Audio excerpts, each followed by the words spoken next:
USG Ishimura, this is the emergency maintenance team of the USG Kellyan responding to your distress call. Isaac Clarke.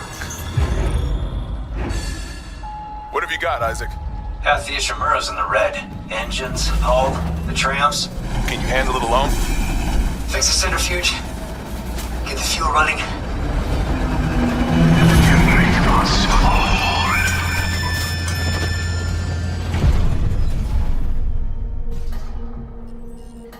This is Senior Medical Officer Nicole Brennan. Medical is overwhelmed. We need help.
humanity will be made whole, Mr. Clark.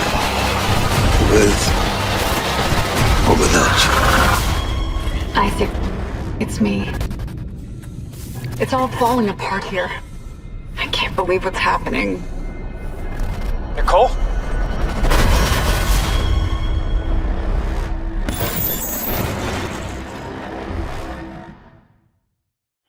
Bonjour tout le monde. Hi everyone. Welcome to this fourth dev stream for Dead Space. On this very day, 14 years ago, was the release of the first Dead Space. And what better way to celebrate this than with a deep dive into the remake of this fantastic game. But I'm getting ahead of myself. My name is Philippe, and once again, I'm joined by Roman, our creative director. Hello everyone. And with us, back from our first live stream, back in a year ago, we have Jackie and Philippe. Thank you for being with us today for this stream. It's nice to finally be in person. Definitely is. What did you think of the trailer? I mean, it's so cool to see how far everything has come from, you know, us seeing things really, really early and now getting to see, you know, an almost finished game like this. It's just so awesome to see all of it start to come together in this bigger way. So really, really excited, yeah.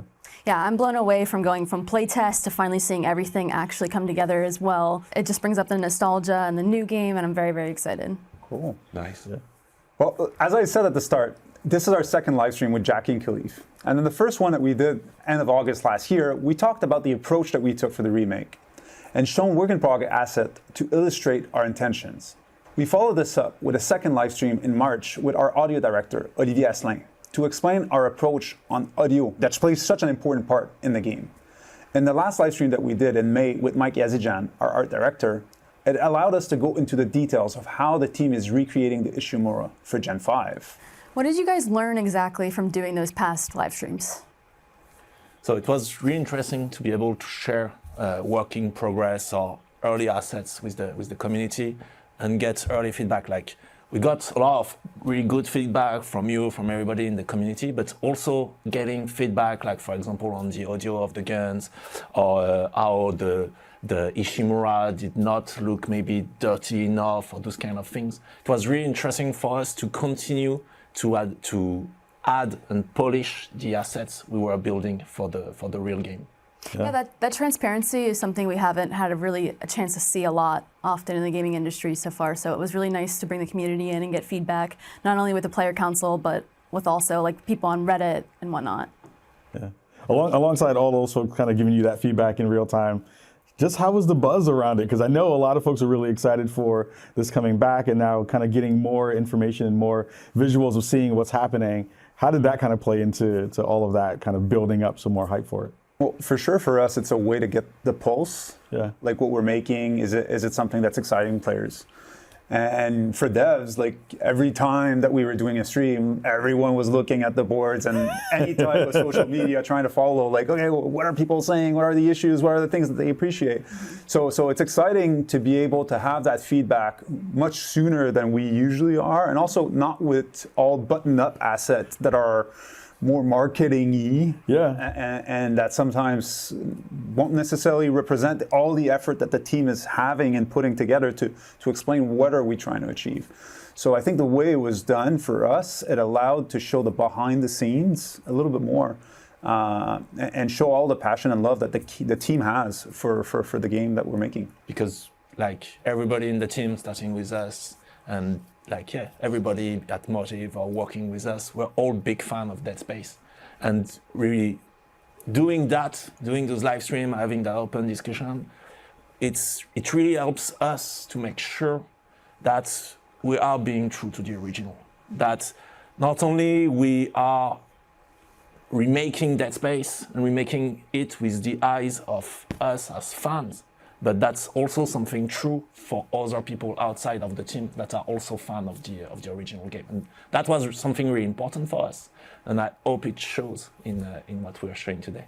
It's very apparent. I feel like I learned that very early on in the player council sessions, that you guys do care and you were responsive to critical comments that we had. And it's coming from a place of obviously love and passion for the game, which is nice. Yeah, and it feels like you're bringing all of us back in and closer to development, which is a thing I'm sure is very scary for all of you as well, doing that work and kind of opening up the doors in that way. But I'm excited. Again, like, this is going to be super fun, and I guess we have a lot more to show during the stream today. So, Definitely do. Yeah. Definitely do. So we have many things to show today. So we actually want to start with a gameplay extended trailer that we're going to look at. In this extended trailer, we'll have Isaac that's going to be walking through the engineering deck. And his mission is to repair the engines and to be doing that and to be fixing something that completely went haywire. We'll showcase a lot of the novelties that we brought to the game. But Roman, to kick things off, why don't you walk us through the different priorities that we set very early on the project and that have acted as guiding lights for the production? Yes, Phil, but before doing that, I want us to quickly go back to the original Dead Space and just walk you through what we think were some elements that were really unique to that experience and that we really want to recreate and pay really justice to in the remake of the game. And the first one, really unprecedented immersion. Dead Space redefined immersion convention in gaming. No HUD, very few cutscenes, everything geared toward having players at the edge of their seats from start to finish, never letting go of the controller. Iconic setting, inspired by Alien, Event Horizon, and The Things, Dead Space brought a classic survival sci-fi setting never seen before in game, with this level of quality. Of course, the gameplay, strategic action, shooting monsters in the face was no longer enough. Having players think under pressure to survive with satisfying dismemberment mechanics was seen as one of the most unique gameplay takes for the genre's history. Fast forward to today, and Dead Space is back to its roots and better than ever. The first thing we did was to clarify our design goal, defining what it meant to create a true remake for Dead Space. Those 4 design priorities are true to the original, horror, unbroken immersion, and creative gameplay. All right, a great way to set the table for what's next. So, like I said at the beginning, we have a pre-recorded video of a walkthrough of some of the section of Chapter 3, Inside Engineering. And it's the first time that we'll air this, and it's the first look at an extended version of Chapter 3, so quite exciting. Let's have a look.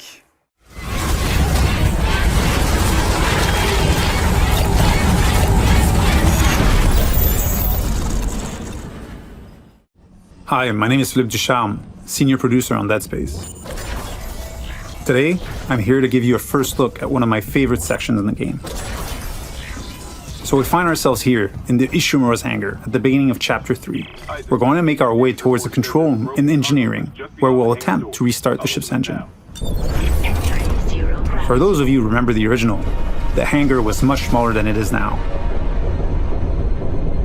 We get to explore this location and literally fly through it before heading to our destination.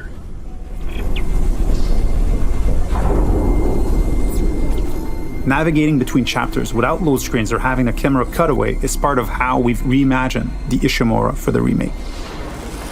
We don't need to rely on the tram as the sole way to get between chapters. It is now a seamless, interconnected ship.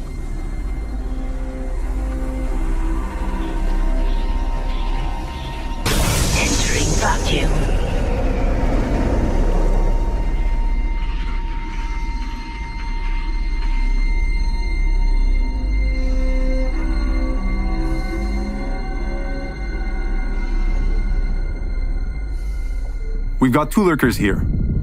You can quickly get rid of them with the pulse rifle or Isaac's trusty plasma cutter. There aren't many traditional firearms on board. To survive, you may have to improvise and choose how to take each necromorph down. We're now entering the ship. We have a lot to show you, so let's skip ahead to Chapter 3.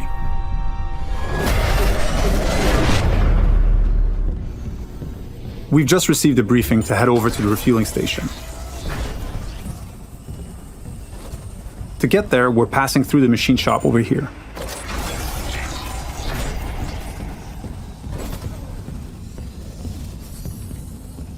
If you needed to backtrack or simply wanted to explore the ship further, you may encounter a completely different experience. Different enemies, the ambience and lighting may change. This is what we call the intensity director. It keeps the Ishimura unpredictable and brings some additional tension and challenge.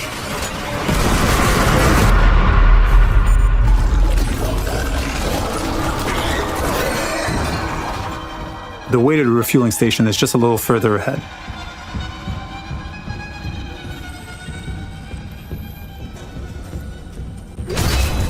As you can see, some memorable moments are authentic to the original. We've added tons of graphical enhancement that support strategic dismemberment. Using kinesis, we'll bring that gondola over and make our way to the south refueling station.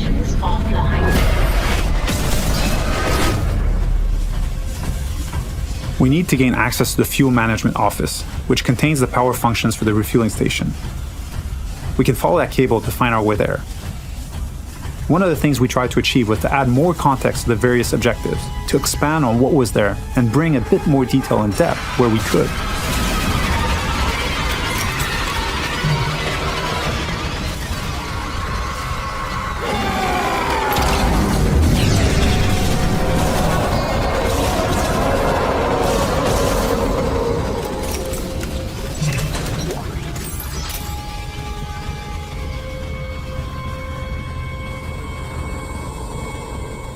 The refueling station has no power.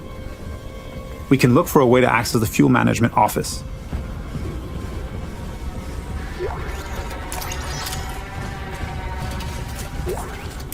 This card should allow us in, and we can now make our way back. Isaac, Hammond. Daniels? You made it. Thank God. After the bridge, we thought... Glad to disappoint. I barricaded myself in the computer core. I can hear them, but I don't think they know I'm here. Isaac, I tracked down your rig. You're in engineering, right? I'll get myself admin privileges. Maybe I can help. Now that we have access to this room, we're faced with a very tough choice. We could cut power to life support and rely on air canisters for oxygen, but today we'll play a section without lights instead.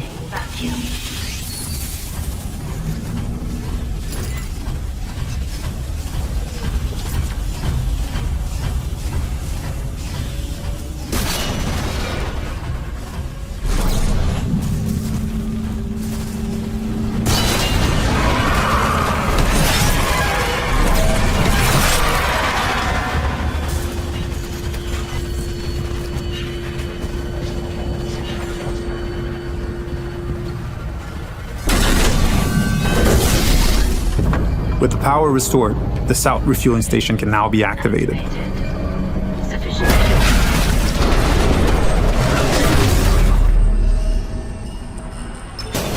Decontamination sequence activated. Please stand by. In the decontamination room, using new tech, we've cranked up the tension.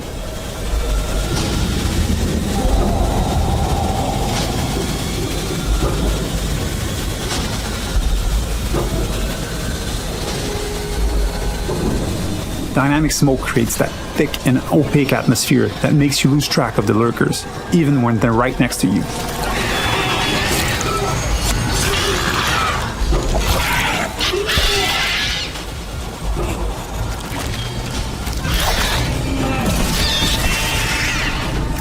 It adds to the claustrophobia, the feeling of being locked in with a pack of necromorphs.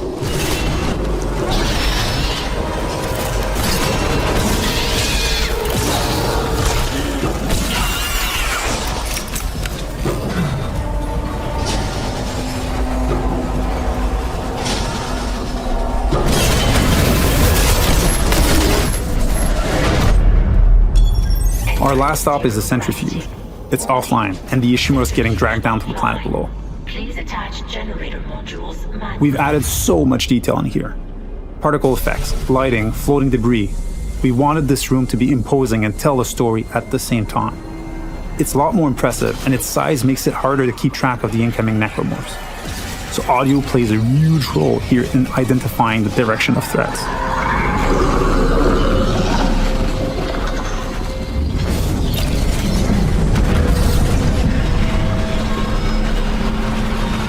With one of the generator modules back in place, we can head to the second one. Flying in 0G and not being anchored to the surface makes spatial awareness extremely important. combat encounters can quickly become deadly, especially with leapers.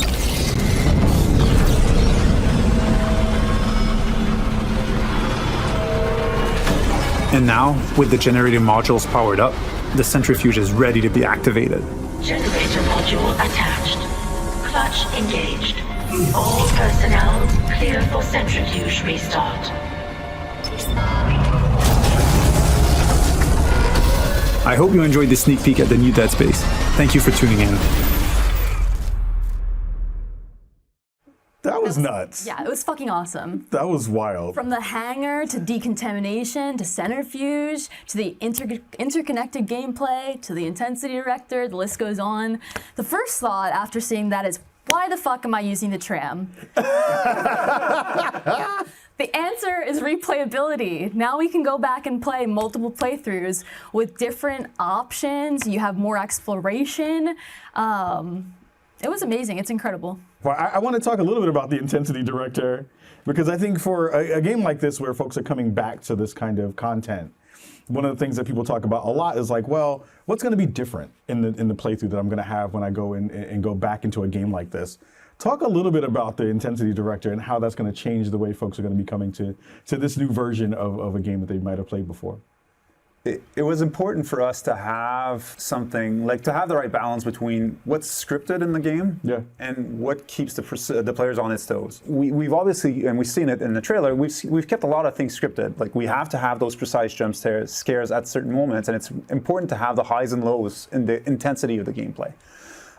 But since we're bringing the tram and the retraversal throughout the entire ship, we needed something to be able to fill those sections of gameplay and make sure that there was things that were surprising the player so that the tension could go back up. And so for us, that was important to find that right balance and to figure out a way to keep the player on the edge when re-exploring and walking around the ship. And so the thing is, that balance, there's multiple elements that comes in it. Like, so yes, there is the scripted golden path moments, and those ones, every time you're going to play them, they're going to play exactly the same. They're going to play once, and that's it. But even in those, sometimes there might be a twist. Like, you might expect slasher coming from that vent, and it's not going to be there, or those kind of things. But they're going to play mostly the same every time you replay them, if it's a new walkthrough or whatever. And then we have varying degrees of systemic events. Like, if it can be just fights, it can be messing with the lights, messing with the sound. There's different events that we can play with, depending if you're just moving from a fight to another, or if you're revisiting a whole section of the ship. It's not going to be the same. Basically, the way we treat that is we have an intensity curve, and all the events in the game are tracked with their level of intensity. And so that allows us to know, like, okay, the player had already a couple of really intense fights. Maybe we're not gonna throw him another huge fight with tons of enemies and stuff. Here in the next corridor, we're just gonna play a little bit with the lights that are going to blink and some creepy whispers in your ears, and that's it.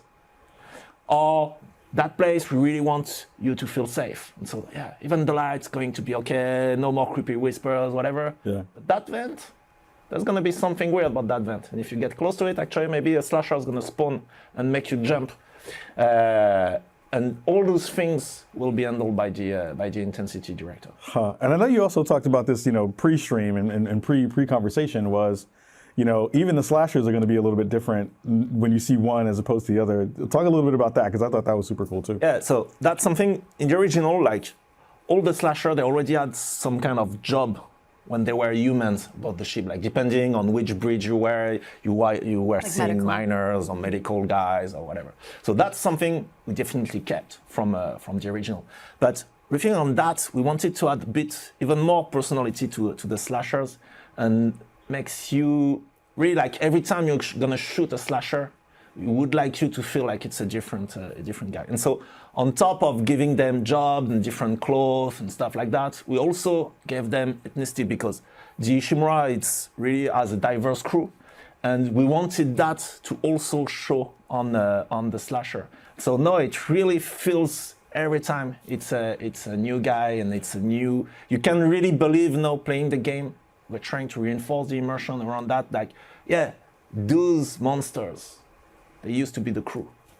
So should we feel sorry now for the slashes that we take out now? Slaughtering. We're like, oh, that person was the cook on the ship. You gotta go. Exactly. You gotta get out of here. Can you cook the guy? I'm good. I have friends who can't, but we're not gonna talk about that during this stream. But yeah, a lot of conversations about that for sure. I think we should talk also about audio. Audio is obviously the massive staple. It's what drew me in initially to Dead Space and really kept me, that whole intrigue. In this trailer, in Decontamination, for example, we have the increased fog, like the dynamic fog, that you can't necessarily always see where enemies are coming from, which is really interesting because of its more audio, and you have to really listen to what you're looking for. And we see that again in the centrifuge, which, by the way, is fucking massive. It's huge. I love how you're showing the original game, because you recall like these different areas and you imagine these huge environments, but now looking at what the remake is, it's just mind-blowing, honestly. And it's much darker, which I grilled you guys a lot about darkness. I remember that, yeah. But I really, really like that since these spaces, you still have smaller spaces enclosed for that claustrophobic feel, which is true to the original, but you also have these very, very large rooms now that are extremely built out, gritty down, very gritty looking and dark and immersive, but you don't know where ads are necessarily coming from because of the intensity director. It's not just the same vent every single time, which is great because then you have to utilize your audio and really listen for where ads are coming out. I love that aspect, and I like Decontamination. It's much scarier in my opinion now. There's a lot to like. Yeah, definitely. Well, you touched on a lot of points that were points of interest for us. So audio, that we had, like I said, Olivier that went in and explained how we're trying to recreate in one of the past streams. And it is something that like was such groundbreaking, I think, in the initial game. It was so well done. But the addition of the occlusion and making sure that we understand where is the sound traveling from when you're navigating the ship, to really hear the threats and say like, oh no, that creature just spawned behind me, but I have someone in front of me now.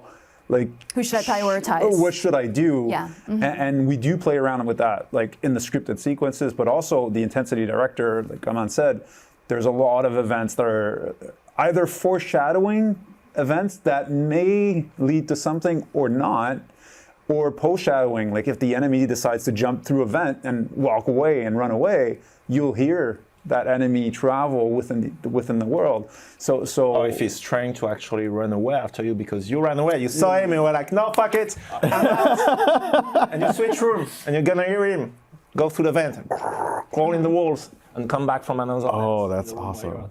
Mm-hmm. So it plays such an important part, and with the music, with the sound effects of the guns and everything, and we're getting to a place where it feels good. It feels right when you're listening, the right tune, the right mix. It's always something that we do until the very end, the mix of every sound element. But the team's done an amazing job, and it's great. Yeah. Real quick, I got to talk about Isaac having a voice in this too, which I think is really, really interesting. A lot of folks are going to be excited to see how that's going to play out in the game too. Talk about how important it was to add that layer to this game too. So yeah, definitely early on, that was a huge deal. The discussion around Isaac voice, like in one of our first console, we spoke about that, and at first I'm still mad that I wasn't the voice of Isaac. I'm still salty about that. I didn't get that role. Necessarily convinced, right? I raised my hand a lot. Are you sure, guys? That's so. Our thought about that was like, so yes, we're making Dead Space, but who's Isaac? Who's that guy? And thinking about Dead Space 2, Dead Space 3, for us, Isaac Clarke, it's gonna write. It's the actor that's playing Isaac in Dead Space 2 and Dead Space 3 that give his voice to Isaac in Dead Space 2 and Dead Space 3. To the point of which in the team we call him Gunner Clarke. It's really is the guy. And so going back to Dead Space, there were elements that we wanted to enhance in terms of narrative, and one of those was Isaac as a character. Why is he coming to the Ishimura? What's his relation with the other characters around? And also give him a bit more agency, to have him a little bit more passive, like when you enter an area and you get Hammond or Kendra telling you everything you exactly have to, and right, you're supposed to be the engineer. Like, that's your role. Like, you're supposed to be the guy that knows how to actually make those stuff and get out of that alive. And so for all those reasons, early on we started to think about, okay, we should go back to Gunnar Ride. Now that guy, the Isaac also in Dead Space 1. And we should give him a voice. And now that's allowed us to unlock all those different elements around giving him a bit more personality and agency in what he's doing and stuff. But the one issue, of course, was with horror, because isolation, it's a huge element of the horror in Dead Space. And it's that element like when you're in the dark and you have to go in the basement and you're looking for the lights. Know what I'm talking about, Caliphrax? No. And you don't find the fucking lights and you start to talk to yourself because it reassures you. Yeah. And that was definitely something we didn't want it for Dead Space. We didn't want Isaac to start to talk when he's alone, because that would break a little bit the horror element. And so we have that one rule that is almost true across the game. We maybe break it once or twice, not more. Which is Isaac only talks when he's being talked to. He only answers. Like you get to medical, you see the barricade, Hammond starts talks to you, and Isaac will answer and say, yeah, that's the fucking barricade, I have to blow it. And it's Isaac that's going to come with the plan of what to use and where to find those things to blow the barricade. But then, once that communication is done, and you're alone in medical, and he's not gonna comment what he sees, and he's gonna shut the fuck up. And that's something that's really important for us, and I think it really improves the immersion, because also it gives reactions to Isaac to elements that were feeling weird if he was not reacting to, or if he had no emotion about what's happening. Yeah. That's awesome. I'm super excited to see that come to life, because I know when I am scared, I do really, really dumb things. I talk to myself, I beatbox. So Isaac, we hopefully will beatbox in when he's scared. So we'll see how that works. Cool. You'll hear him grunt, and like throughout the exhaustion, and when he's tired, you're gonna hear him paying when he's hurt and everything through the Alive system. Yeah. But no, he's not gonna mumble to himself like you do. Okay. Good on him, for sure. Okay, well, it wouldn't be a celebration without showing some more awesome stuff for the Dead Space fan. I'd like to introduce our friends at Limited Run Games. Alina, Jared, great to have you both join us. Do you love Dead Space? Of course you do. I'm Jared from Limited Run Games, and I love Dead Space too. And I'm not the only one here who does. For example, to my right, your left, my friend, Alina. Hi, I'm Alina from Limited Run Games, and we are super excited to show you what we have for Dead Space fans. You told us you wanted a Dead Space Collector's Edition, and we listened. And you said what you wanted, most of all, was this, the Isaac helmet. And holy crap, it happened. Isn't this amazing? And we're going to get to it in just a minute. Yes, it's the most exciting part, but there's also some really great other stuff in this Collector's Edition we want to show you. And for more on that, Alina! So we're super excited to talk about the components of this Dead Space Collector's Edition. There's so many awesome things I could start with. So we've got a 4-inch premium marker statuette. It's beautiful, it's gonna be heavy, and we can't wait for you guys to put it on your desk. We also have a steelbook included, which has the Dead Space logo and Isaac's silhouette on the back. Okay, totally interrupting here, but I want the embroidered Ishimura 3-inch patch. I want to stick it on something, I don't know, my jacket, my hoodie here, my forehead. I don't know, where are you going to put it? I don't know. You could put it on anything. Maybe a backpack. Oh. A dog? A dog. A pig? A dinosaur? pig too, yes. Pizza? Yes. Don't eat it. But it might taste good. Yeah, getting back to this, apparently we also have a lithograph of some sort? Yeah, we do. We also have a lithograph print encased in a bifolding portfolio. It also has foil stamped logos on the front of it. It's gonna be awesome. I wanna get my hands in this marker enamel pin. You can stick it in your Crocs, in your bulletin board, in your wall. You can stick it anywhere you want to.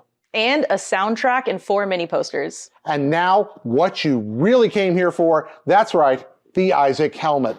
Look at this thing of beauty. It lights up. It's big. It's hefty, and it's absolutely enormous. Not only is it big and hefty and enormous, it's also adjustable. Now, I have a truly colossal noggin, like a big old fat head. And this thing, watch this,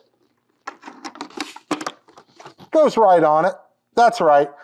Alina, is this an improvement? I think it looks very good. You do? Well, you know what? I mean, okay, so once again, it's adjustable, so it'll fit any size head or almost any size head. My head, probably your head, definitely Alina's head, but you're not going to put it on. My hair. So yeah, there's a lot of love and passion that went into the creation of this helmet. It's based on in-game sculpts. Our team worked directly with the character artist to get the paint, shape, and feel just right. You can feel the love that went into every texture of this helmet. Folks, this is a spectacular collectible. I really, really hope you're going to enjoy it. We're happy to offer it. Alina, tell folks where they can get it today. You can pre-order the Dead Space Collector's Edition for a limited time on limitedrungames.com. You can get it for PlayStation 5, Xbox, and PC. Friends, this is one spooky piece of headgear. We hope you enjoy it. Bye-bye. Bye. Thank you, Alina, Jared, everyone at Limited Run Games. This looks great. Thank you for putting this together. What are your thoughts? My eyeballs immediately gravitate towards the LED helmet. I'm more looking at the marker. I love small things you can put on your desk and kind of show your fandom and nerddom in that way. And weirdly, I like the propaganda poster stuff. Like, you know, kind of getting a chance to see like inside the world of the game in those kinds of ways. That stuff always makes me really happy. So are you gonna wear the helmet though? I am. Yeah. On stream.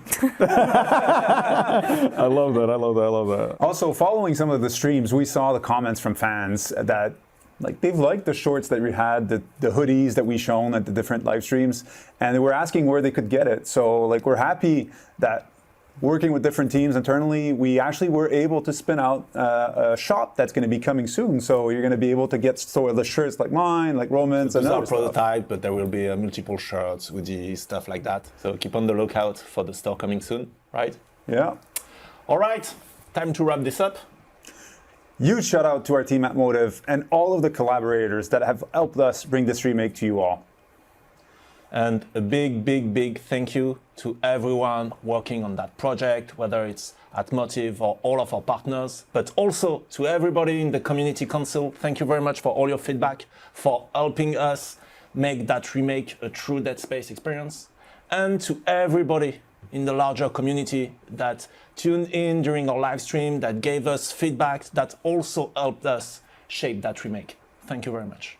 We're lucky to have the Community Council that's with us today for the anniversary live stream. So thank you all for your presence. Your feedback has been very useful all throughout production. So being with us since conception, it's been great. Thank you. If you like what you've seen today and are excited about the return of Dead Space on PC and next-gen consoles, the game is available for pre-order, or you can mark your calendar for January 27th, 2023. We're eagerly looking forward to that date. Be sure to follow our different social channels to stay up to date on all the Dead Space related information so you don't miss anything leading up to our launch. Jackie, Philippe, thank you for being with us today. Excited to play some more of the game? I mean, it is time now for us to stomp out some Necromorphs. I'm excited for that. I'm excited to check out the Ishimura and all the goodness that you put in. So it's time. It's time to get it on. I'm really hyped for launch. Ready. It's about time. Oh yeah. Roman, comme toujours, un plaisir. Merci, Phil.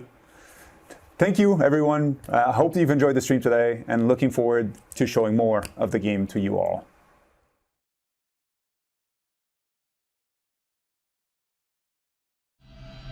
USG Ishimura, this is the emergency maintenance team of the USG Kellyan responding to your distress call. Isaac Clarke. What have you got, Isaac? Half the Ishimura's in the red. Engines, hull, the trams. Can you handle it alone? Fix the centrifuge. Get the fuel running.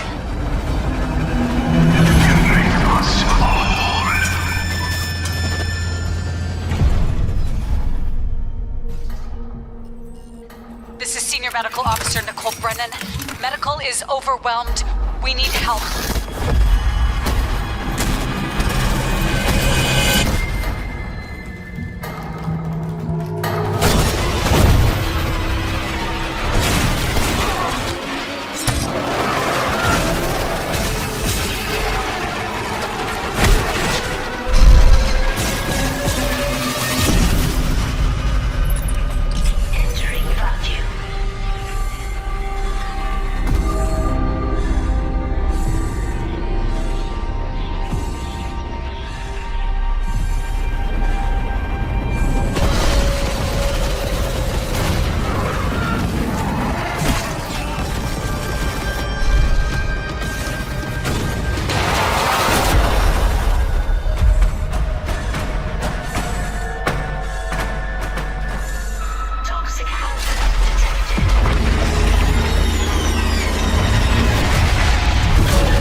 humanity will be made whole, Mr. Clark. With or without you. Isaac, it's me. It's all falling apart here. I can't believe what's happening. Nicole?